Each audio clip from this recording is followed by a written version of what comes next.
user story.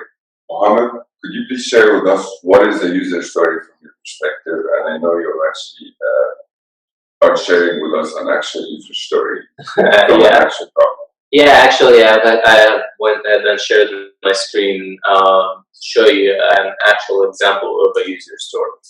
So this is a user story that we have here. Basically, the aspects of user story, what you should be looking for is the title is very important, so you can navigate to the story when you need it.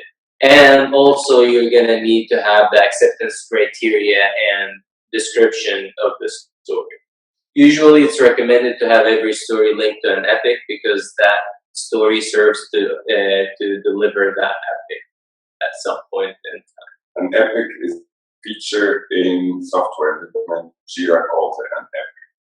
Yes, and of course, every story is gonna have story points, which is basically the level of complexity for that story to be done. As well as a story is written in a way that makes it easy for anybody to understand the purpose of. So, for example, like me as a Muhammad, I should be expecting 1, 2, 3 when I do 3, 4, 5, for example. Um, Also, a user story always sometimes it's gonna have dependencies. When a user story has dependencies, it will be linked to that dependency. This story does not have any dependencies on it, but usually if it's linked to a dependency, you'll see the dependency here.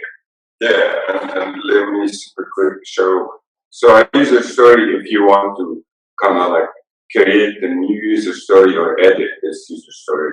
So if I edit this user story since it does not have any dependencies, like Mohammed said, we start with the title here, and then this is the acceptance criteria. This what will actually determine if this story fails or pass. And our QE or our QA would be looking at the acceptance criteria as the guide of how to judge this story passing or failing, and then if they see it satisfies all the points in this acceptance criteria, now it passes their QA or QE testing, and then it moves to ready for stuff. Now they have actually the chance to demo this story, proving that it passes all this acceptance criteria, and it passes or accomplishes the purpose actually of the story.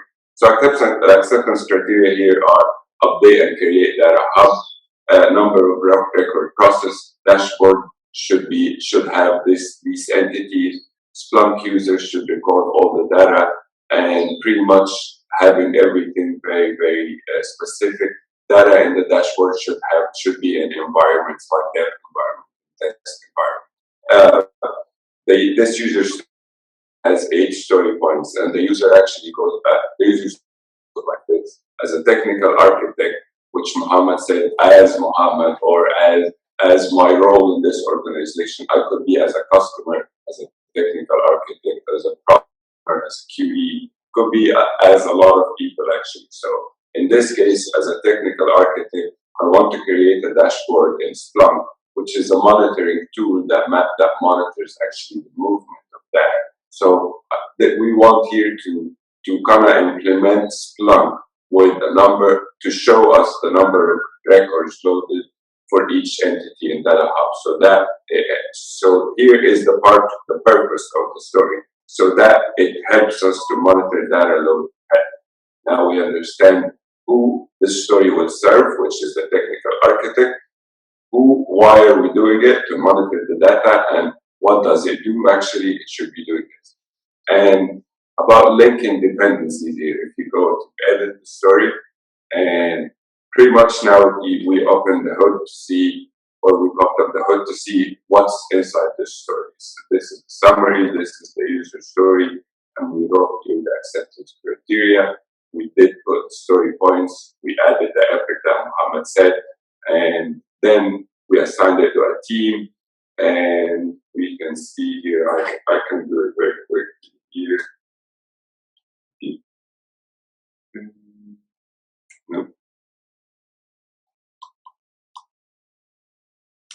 Nope. Okay, oh, probably it's link. Oh yeah, link issue over here.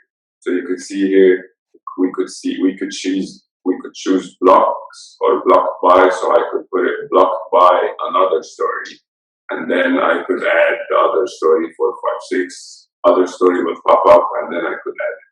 Pretty much, this is how you edit the story or you add a story. To us, a story, the smaller the story, the easier you can accomplish and the easier you could fail faster. So we want the stories to be as small as you can as a team, so you could finish it quickly, pass it to QA, and if it fails, we remember, most of the sprints out there, they are 10 working days, so you want to write the stories that they are very, very clear. So when you go to grooming, it is very clear, and then you understand more in depth in grooming, and then you kind of like button up your understanding in planning, and then committing to it. So you want it to be very, very clear and specific, and calling out the dependencies is very, very understanding. And there's a lot of interview questions about how do you track your dependencies. You track it into like what we showed right now, you track it in Jira pretty much, and you understand that this story, you cannot close this story because you know that it's blocked by other story. This other story could be in another sprint, not started yet, it could start in 6 months.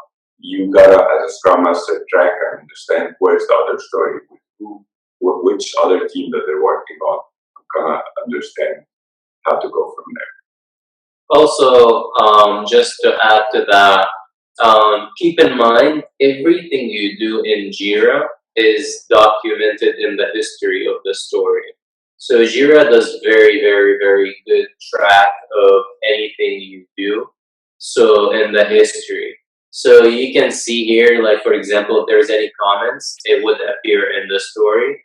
If anything that happened in the history of the story, like who did what to the story, will be shown here in the comments.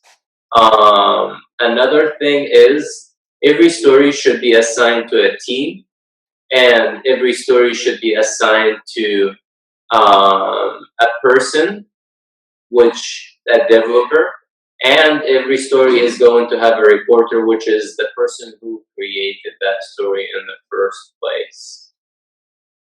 Other than that, I think we covered everything related to a story. Great, great. Thank you so much, everyone. You guys have a great day, and please reach out if you need us in anything. Thank you. Thank you, guys.